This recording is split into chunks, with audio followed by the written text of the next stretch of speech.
60 বছৰৰ পিছৰ মানুহখিনিয়ে অধিক যত্ন লোৱাটো বহুতেই প্ৰয়োজনীয়। কাৰণ কিয় বহুত বেমাৰ 60 বছৰৰ পিছত বা ইভেন 40 বছৰৰ পিছত আমি দেখিবলৈ পাওঁ। যদি আমি আমাৰ বেমাৰ বিলাকৰ কথা নাজানো তেতিয়াহ'লে 60 বছৰ মান বয়সত নহয় 40-50 বছৰ বয়সতো দাঁতবিলাক সৰি যাব পাৰে। তাৰ কাৰণে আমি আমাৰ দাঁতবিলাকৰ যত্ন ৰখাটো বহুতেই জৰুৰী হয়। আৰু ডক্তৰৰ লগত বা ডেন্টিষ্টৰ তাত চেকআপ কৰাটো বহুতেই প্ৰয়োজনীয় হয়।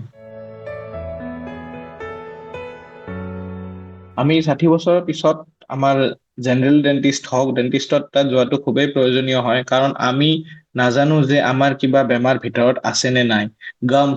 গামছ বিলাকত প্ৰব্লেম হলে দাঁতবিলাক সাধাৰণতে ঢিলা হৈ যায় বা দাঁতবিলাক সৰি পৰাৰ সম্ভাৱনা থাকে। কিন্তু অকল দাঁতবিলাকৰ যত্ন লোৱাটো খুবেই প্ৰয়োজনীয়, এই কাৰণেই যে দাঁতবিলাক আমাৰ মানুহবিলাকে ভাবে যে বহুত জোৰে ব্ৰাছ কৰিলে আমি ক্ষয় যাব পাৰি, তেনেকুৱা একো নহয় আমি ডেন্টিষ্টৰ তাত ইয়েৰলি মিনিমাম এবাৰ যাবই লাগে আৰু দাঁতবিলাক চেকআপ কৰাব লাগে। কিবা প্ৰব্লেম হৈছে নেকি, যদি মোৰ দাঁতটো লৰি আছে কিয় লৰি আছে বা তেনেকুৱা কথা।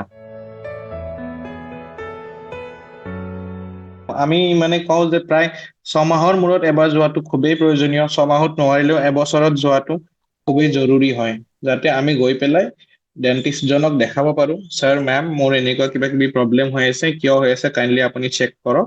তাৰপিছত ফাৰ্ডাৰ ট্ৰিটমেন্টৰ কাৰণে আমি তেনেকে প্লেন কৰিব পাৰো। আৰু তেওঁৰ বহুত কিবা কিবি থাকে, বহুতৰ দাঁত লৰিলে কি হয়, কিয় দাঁত লৈছে, এইবিলাকৰ কাৰণে ফাৰ্ডাৰ ইনভেষ্টিগেশ্যন বিলাক কৰি পেলাই আমি আমাৰ ট্ৰিটমেন্ট বিলাক ষ্টাৰ্ট কৰিব পাৰো। যথেষ্ট মই যদি মোৰ মেডিকেল চায়েন্সৰ ফালৰ পৰা কওঁ যথেষ্ট নহয়, কিন্তু কিছুমান কথাত আৰামো দিয়ে, কিন্তু যথেষ্ট নহয়। যাৰ কাৰণে আমি ভাবো যে বিষ চিষ হলে বা তেনেকুৱা হলে নিমখ পানীৰে কুলি কৰিলে বা গাৰ্গল কৰিলে অলপ সময় উপশম পোৱা যায় যদিও সেইটো যথেষ্ট নহয়। ডক্তৰক কনচাল্ট কৰি পেলাই, ডক্তৰক দেখাই পেলাই মেডিচিন লোৱাটোৱে বা পৰামৰ্শ লোৱাটোৱে বেটাৰ বুলি মই ক'ব বিচাৰিম ইয়াত।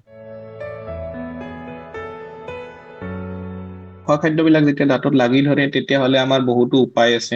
ফ্লচিং কৰা বুলি কয়, ফুটাৰ দৰে এটা বস্তু থাকে ডেণ্টেল ফ্লছ বুলি।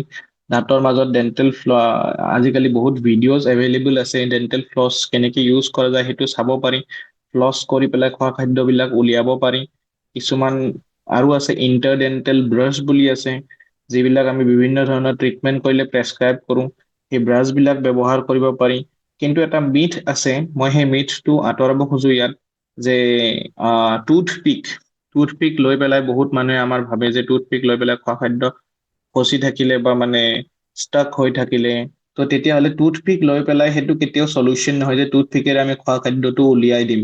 টুথপিকেৰে কৰিলে তাত বেছি প্ৰেছাৰ পৰি পেলাই দাঁত বা গামছ বা তাৰে চাৰাউণ্ডিং ষ্ট্ৰাকচাৰবিলাকত, ওচৰ পাজৰৰ ষ্ট্ৰাকচাৰ যিবিলাক থাকে সেইবিলাকত ক্ষতি হ'ব লাগে।